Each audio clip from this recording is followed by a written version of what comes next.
사신 이 복된 주일 부활절 아침에 하나님께서 오늘 우리에게 들려주실 말씀은 부활 신앙으로 삽시다라는 제목의 말씀입니다.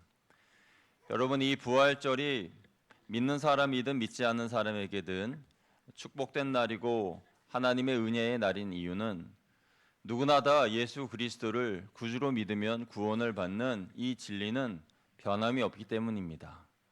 이미 믿은 우리는 예수 그리스도로 인하여서 구원을 받았고, 또 오늘 처음 교회에 오신 분들은 교회가 좀 생소하시고 낯서실 수는 있지만은 예수님을 구주로 믿음으로 인하여 구원을 받는 진리도 우리 처음 오신 분들에게 동일하게 적용되기 때문에 믿는 분이든 믿지 않는 분이든 예수님의 부활의 이 날은 복된 날이고 큰 축복의 날임이 분명합니다.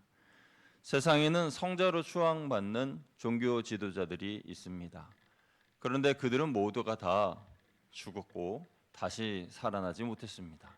그러나 오직 예수님께서만 다시 살아나셔서 부활의 첫 열매로 우리에게 오셔서 구원을 그리고 생명을, 영원한 생명을 우리에게 주셨습니다. 예수 그리스도를 구주로 믿는 모든 성도들은 사망의 권세와 사탄의 모든 괴계와 계략을 무찌르고 이기신 승리하신 주님으로 인하여 함께 승리있게 되었습니다. 이는 창세기 3장 15절 말씀에 대한 예언이 그대로 이루어지게 된 것인데요. 우리 창세기 3장 15절 말씀 같이 읽어보도록 하겠습니다. 시작. 내가 너로 여자와 원수가 되게 하고 내 후손도 여자의 후손과 원수가 되게 하리니 여자의 후손은 내 머리를 상하게 할 것이요 너는 그의 발꿈치를 상하게 할 것이니라 하시고. 아멘. 여자의 후손이신 예수 그리스도께서 사탄의 머리를 십자가로 박살내시고 부활하시고 승리하셨기 때문에 예수님의 이름으로 우리도 사탄을 물리치고 승리하게 된 줄로 믿습니다. 그래서 여러분을 괴롭히는 사탄의 유혹과 시험 있다면 예수님의 이름으로 물리쳐서 승리하시기를 축복합니다. 또 예수님께서 죽으시고 부활하셨을 때에 사망의 권세도 무너졌습니다. 우리를 괴롭히는 죽음과 질병의 고통, 그 모든 것들로부터도 예수님께서 승리하셨기 때문에 우리도 예수님의 승리하심과 부활하심으로 인하여서 사망의 권세를 이기게 된 것입니다. 부활하신 예수님은 사망의 권세를 이기셨고 예수님을 구주로 믿는 모든 이들에게 영원한 생명을 주셨고 여러분과 우리 모두가 다 이 부활의 은총의 기쁨을 누리게 하셨습니다. 이 기쁨을 온 세상에 전하는 우리 모두가 되기를 주님의 이름으로 축원드립니다. 오늘 본문은 고린도 교회의 이야기인데요. 온 지구상의 교회가 부활의 기쁜 소식으로 감사하고 있을 때에 고린도 교회의 성도들 중에 몇 명은 부활을 믿지 못하는 성도들이 있었습니다. 여러분 들으실 때 좀 이상하실 겁니다. 교회의 성도가 부활을 믿지 못한다고요? 좀 이상한데요? 라고 말씀하신 분이 계실지 모르겠어요. 그런데 이 지구상에 있는 교회들 중에 완벽하고 완전한 교회는 하나도 없습니다. 그러니까 교회 안에도 부활에 대하여서 미온적인 태도를 가진 분들도 계시고 그리고 부활에 대하여서 좀 의구심이 있는 분도 계실 겁니다. 또는 오늘 교회에 처음 오신 분들은 부활에 대하여서 그 이름 자체도 생소하시기 때문에 부활을 믿는다 할 수는 없습니다. 그러니까 어떻게 보면 고린도 교회의 모습은 지금 우리들의 교회의 모습과도 같다라고 할 수가 있겠어요. 그럼 고린도 교회에 있는 성도들은 왜 부활에 대해서 확실히 믿지 못했는가? 그들은 예수님이 다시 살아나신 모습까지 보았는데도 그랬는데 예수님의 부활을 완전히 믿지 못한 것이죠. 한 두 가지 이유가 있습니다. 그 고린도 교회에 그들을 미혹하는 거짓 교사들이 있었어요. 그들은 영지주의자들의 입장에 선 사람들인데 영지주의자들은 그 당시 강력한 이단이었습니다. 그들은 육체는 악하고 영은 선하다 이러한 주장을 펼치는 사람들인데요. 그래서 예수님께서는 거룩하신 분인데 어떻게 더러운 육체로 다시 사실 수가 있느냐? 그러니 너희가 본 그 부활의 예수님은 육체가 아니라 영이다. 이렇게 이야기를 했습니다. 한편으로는 예수님이 거룩하다고 하니 맞는 말 같고, 그런데 한편으로 생각하니까 육체가 아니라고 좀 이상한데 라는 생각을 했겠죠. 그런데 거기에 더불어서 한 가지 그들을 더 힘들게 하고 미혹해 하였던 것이 있었는데, 그것이 바로 헬레니즘 사상이었습니다. 이 헬라 사람들은 생각하기를 부활을 믿지 않았습니다. 그들도 영지주의자들의 입장처럼 영은 선하고 육은 악하다 하여서 영이 사람이 어떻게 육체로 부활을 할 수가 있는가라는 생각을 했던 거죠. 그러니까 이 두 가지로 인하여서 고린도 교회의 성도들 중에 일부는 예수님이 부활하신 것이 육체가 아니고 영이고, 그리고 부활은 없어라고 생각하는 성도들이 있었다라는 것이죠.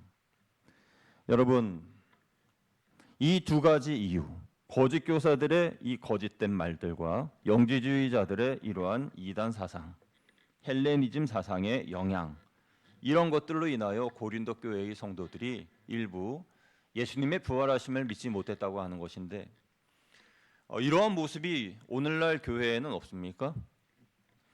오늘날 지구상에 있는 교회들 중에서 성도의 신앙을 해치고 좀먹고 괴롭히고 혼란스럽게 하는 그러한 사상들이 무엇이 있을까 한번 생각해 보았습니다.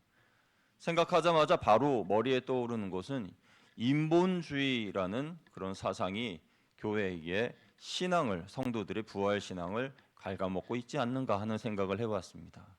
여러분, 교회는 크게 두 종류로 나뉘죠. 신본주의 교회.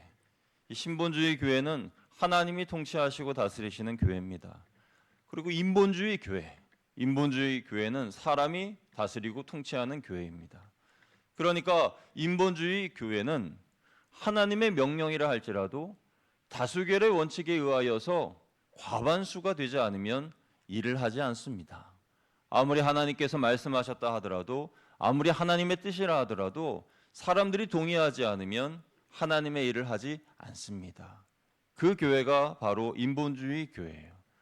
그런데 이러한 모습이 교회 안에 있지 않습니까? 이러한 모습을 볼 때 저는 고린도 교회의 모습이 이해가 됩니다. 헬레니즘 사상과 영지주의자들의 그 이야기에 미혹되어서 예수님의 부활이 없다라고 생각하는 그들, 처음에는 어떻게 성도가 부활을 믿지 못할까 하는 의구심이 들었지만은 오늘날의 교회의 모습을 볼 때, 특히 인본주의 교회의 모습을 볼 때 하나님의 뜻임에도 불구하고 움직이지 않는 그 교회의 모습이 어쩌면 고린도 교회의 모습과 많이 닮아 있지 않나 하는 그런 생각을 하게 되었던 것이죠. 만약 고린도 교회의 성도들 말처럼 부활이 거짓이라면 이 세상에 가장 불쌍한 사람들은 바로 우리들일 것입니다. 사도 바울도 고린도전서 15장 19절에 이렇게 말씀하였는데요. 우리 같이 말씀을 읽어봅니다. 시작. 만일 그리스도가 우리 안에 바라는 것이 다만 이 세상의 삶뿐이면 모든 사람 가운데 우리가 더욱 불쌍한 자이리라. 아멘. 여기서 바울이 말한 우리라는 것은 그 당시의 사람들만이 아니라 바울의 서신을 읽고 있는 바로 저와 여러분도 포함된다는 것이죠. 그래서 예수님의 부활이 거짓이라면 예배를 드리고 있는 우리들이 가장 불쌍한 사람들이다라는 그런 뜻입니다. 그러나 여러분, 우리는 불쌍한 사람들이 아닙니다. 왜냐하면 예수님의 부활하심은 역사적인 증거를 가지고 있기 때문입니다. 예수님은 확실히 부활하셨고 그 부활하심에 대한 역사적인 증거가 있는데요. 그 역사적인 증거를 한 4가지 정도로 제가 말씀을 드리려 합니다. 첫 번째 증거는 예수님이 죽으신 후에 아리마대 사람 요셉이라고 하는 사람이 예수님의 시신을 모시고 자기가 죽어 들어가려고 했던 무덤에 예수님을 모셨습니다. 그런데 이 아리마대 사람 요셉은 산헤드린 공의회의 회원인데요. 산헤드린 공의회는 예수님을 십자가에 못 박은 그런 장본인들입니다. 그러니까 유대의 가장 높은 의결 기구였고 힘이 막강한 사람들의 모임이었습니다. 그 회원이었던 아리마대 사람 요셉이 예수님을 자기의 무덤에 모신 것이죠. 그래서 그는 두려운 마음으로 나아갔습니다. 자칫 저들에게 미움을 당하면 나도 예수님처럼 모진 고문을 당할 수도 있기 때문에 사람들이 피하고 꺼리는 일을 그는 앞장서서 하였습니다. 사내들인 공의회는 이 요셉의 말에 수긍하여 주었고 그는 예수님을 무덤에 모셨는데, 이 사내들인 공의회 사람들은 예수님이 살아계실 때에 예수님이 부활하신다는 말씀을 귀담아 듣고 기억하고 있었기에 큰 돌, 그러니까 성인 남성 여럿이 붙어서 굴려야 겨우 움직일 만한 큰 돌을 무덤의 입구에 막아두었습니다. 거기에다 예수님의 십자가형을 언도한 빌라도는 군사들을 붙여서 혹시라도 예수님의 제자들이 시신을 훔쳐갈 수 있으니 그곳을 지키라 하여 초병을 세웠습니다. 그렇게 예수님의 죽음은 확실하고 기록되었고 역사적인 증거인 것이죠. 두 번째로 예수님이 부활하셨다는 증거, 역사적인 증거는 비어있는 무덤입니다. 그렇게 큰 돌로 막아두었는데 예수님이 죽으신 지 사흘이 되자 그 돌문이 움직여 있었습니다. 그 옆에 초병들이 보초를 서고 있었는데도 그들은 까마득하게 모르고 있었습니다. 그곳에 들어가 보니 예수님의 시신은 없었고 예수님의 수의만 있었습니다. 그때에 그 초병들이 깜짝 놀라서 제사장들에게 가서 자기에게 일어난 일들을 이야기하자 제사장들은 그들에게 돈을 많이 주면서 이 일에 대하여서 아무에게도 이야기하지 말고 제자들이 훔쳐갔다라고 거짓말을 하라는 조건으로 많은 돈을 주었습니다.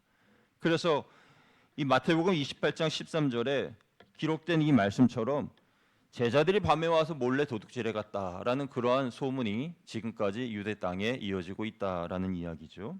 그래서 예수님의 빈 무덤이 예수님 부활의 역사적인 증거라는 겁니다. 세 번째 예수님 부활의 역사적인 증거는 부활하신 예수님을 직접 만난 사람이 500여 명 이상이나 된다라는 것입니다. 오늘 사도 바울도 고린도전서 15장 3절에서 8절 말씀에 이렇게 말했는데요. 우리 좀 길지만 우리 같이 한번 읽어보도록 하겠습니다. 시작. 내가 받은 것을 먼저 너희에게 전하였노니 이는 성경대로 그리스도께서 우리 죄를 위하여 죽으시고 장사 지낸 바 되셨다가 성경대로 사흘 만에 다시 살아나사 게바에게 보이시고 후에 12 제자에게와 그 후에 500의 형제에게 일시에 보이셨나니 그 중에 지금까지 대다수는 살아있고 어떤 사람은 잠들었으며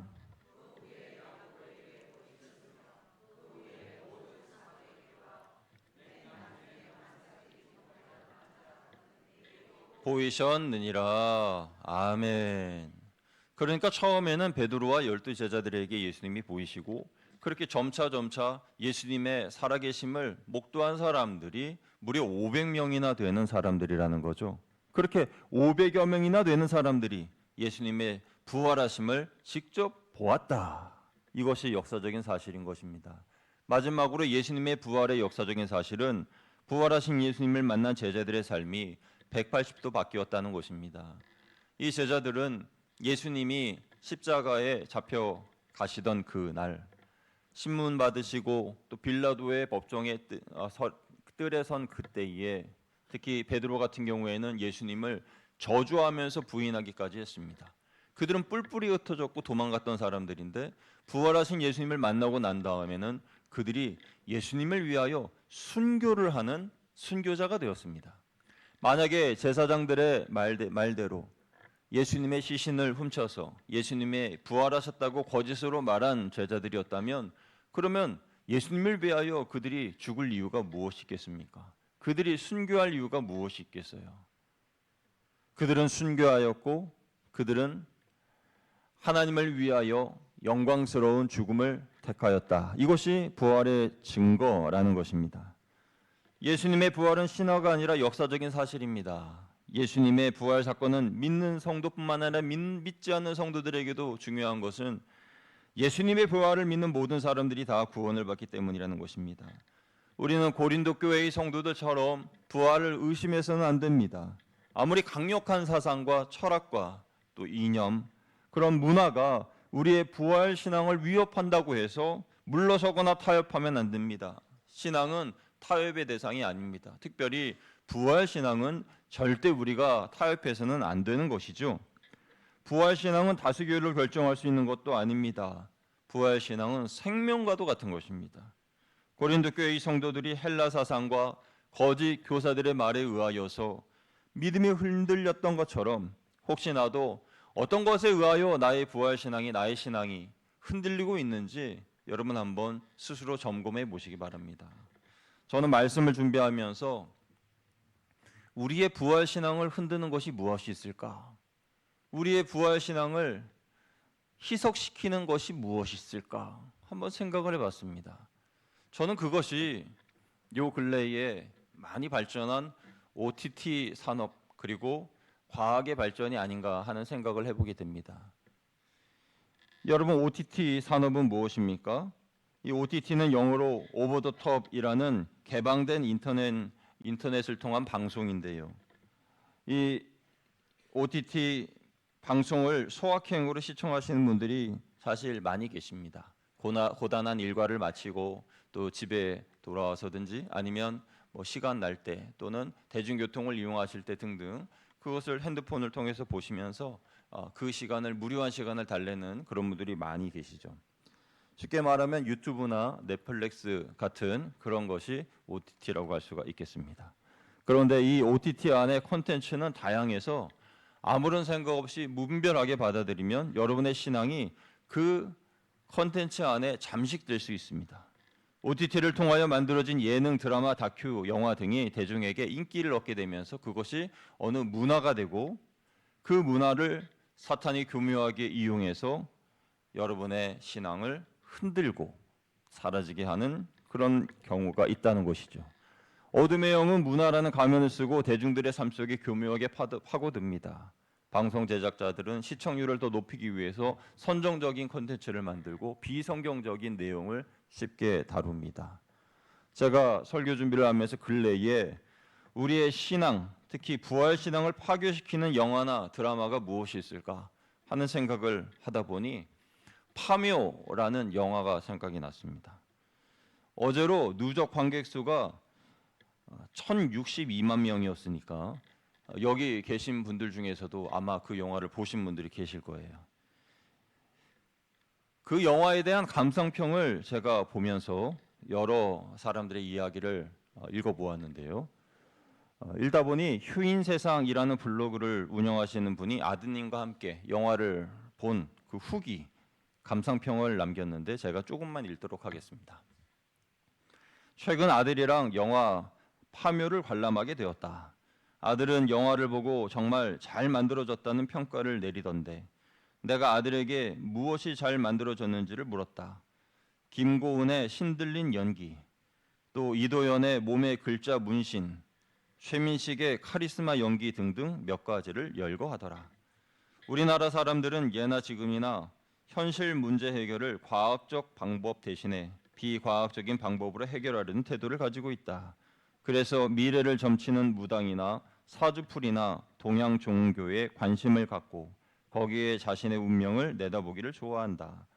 기독교 인구가 최근 많이 줄긴 했지만 여전히 기독교 문화가 강한 우리나라는 사실 그 기독교가 정통 기독교 교리에 입각한 신앙이라기보다도 동양 종교나 미신이 잘 결합된 기복적 종교일 때가 많다. 그래서 영화상에 기독교적 내용과 요소가 가미되지만 그 기독교는 정상적인 기독교가 아닌 혼합주의에 젖은 기독교의 모습일 때가 많다. 무당, 그들이 누구인가? 그들은 귀신을 달래는 자들이며 귀신 문화에 사로잡힌 사람들에게는 절대적인 도움을 주는 자들로 간주된다. 사람의 운명을 사람이 점칠 수 없다. 사람들이 파묘를 보면서 무당이나 풍수사들에게 그런 능력이 있구나 하면서 나도 무슨 문제가 있으면 그들을 찾아가려는 마음을 갖게 만들어준다. 그런 마음이 사실 사람들을 깊은 영적 수렁에 빠져들게 만드는 것이다. 요즘 우리나라에는 귀신 문화와 음란 문화가 아주 깊숙이 자리하고 있다. 음란으로 육체적 쾌락을 불어넣어주고 귀신 문화로 현실 문제의 해결책 내지 위안을 제공하려 한다.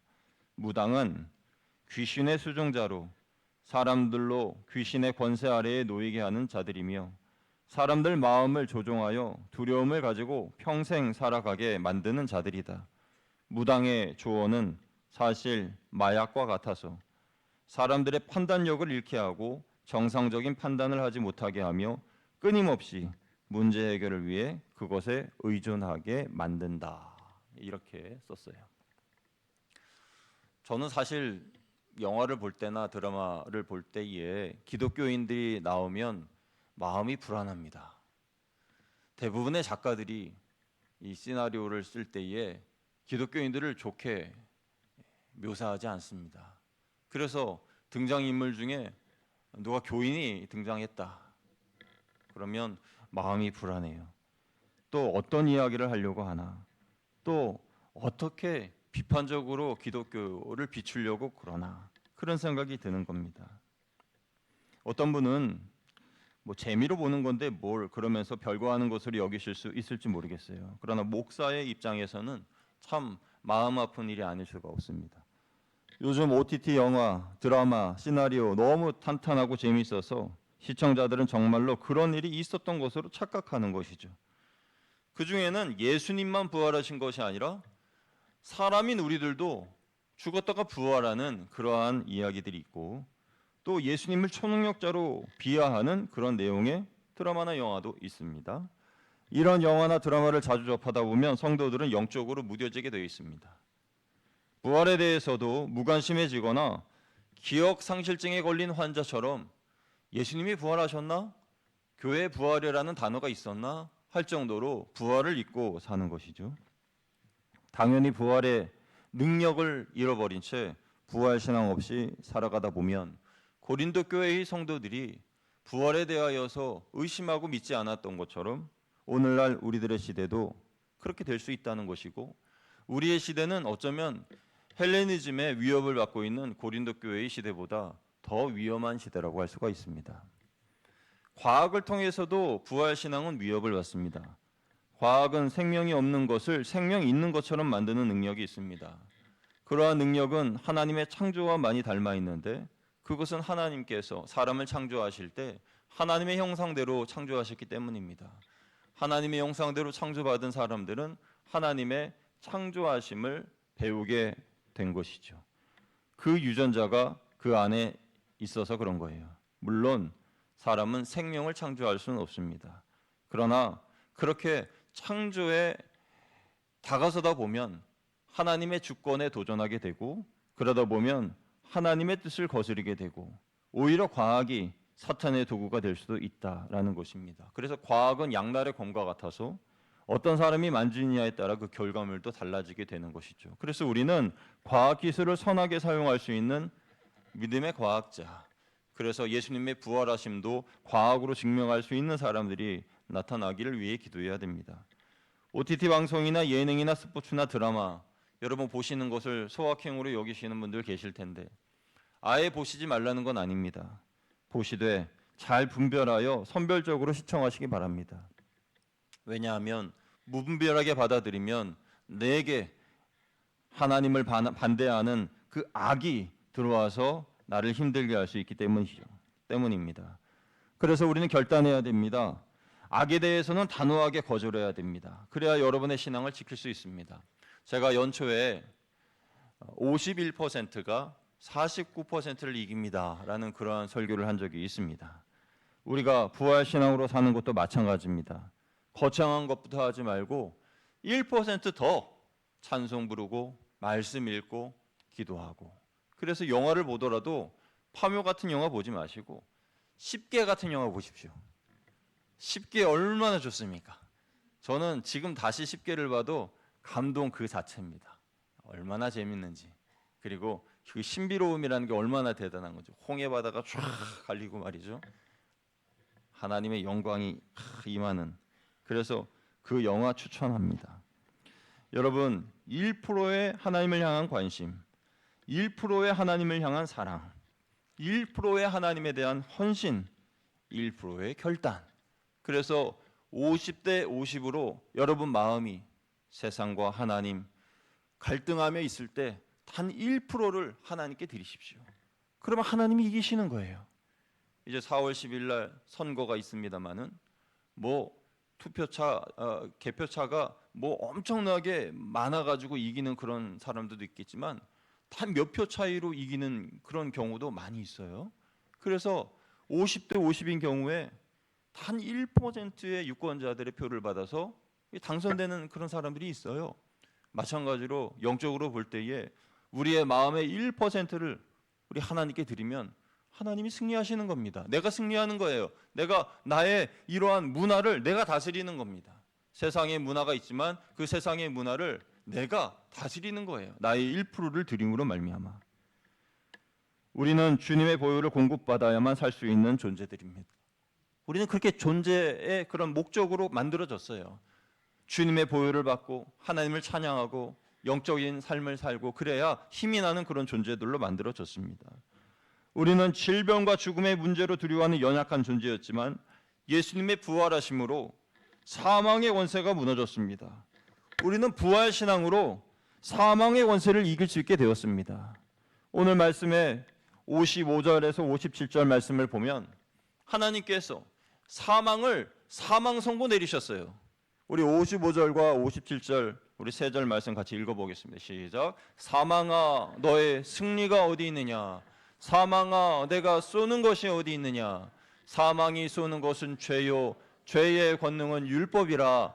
우리 주 예수 그리스도로 말미암아 우리에게 승리를 주시는 하나님께 감사하노니. 아멘. 사망은 더 이상 저와 여러분을 괴롭힐 수 없습니다. 물론 우리는 자연적인 그런 생명의 연수가 되면 그러면 죽음을 맞이할 수밖에 없지요. 그러나 이 사망은 그 사망을 말하는 게 아니에요. 우리는 죽어도 주를 위하여 또 살아도 주를 위하여 그리고 우리의 자연적인 생명이 끝난다 할지라도 우리는 천국으로 나아갈 천국 백성들이기 때문에 이미 죽음의 공포로부터 이겨낸 사람들입니다. 할렐루야. 우리 이미 승리한 사람들이에요. 죽음은 더 이상 우리를 괴롭힐 수 없습니다. 사탄은 더 이상 우리를 공격할 수 없어요. 예수님의 이름으로 물리치고 승리하면 그 승리가 우리의 것이 됩니다. 부활의 능력은 이런 것입니다. 부활은 분명히 있습니다. 역사적인 증거일 뿐만 아니라 바로 저와 여러분의 삶을 통하여서 드러나는 증거입니다. 우리는 예수 그리스도를 나의 구주로 믿어서 문화면 문화, 또 교육이면 교육, 그리고 우리의 삶의 현장의 순간순간 어느 곳이든지 예수님의 살아계심을 여러분 모습을 통해서 드러내시기를 주님의 이름으로 축복합니다. 여러분이 부활의 산 증거입니다. 여러분의 삶의 모습을 통해 예수님의 살아계심을 드러내고 나타나시기를 주님의 이름으로 축복합니다. 이렇게 기도하겠습니다. 하나님 아버지, 부활 신앙이 흔들리면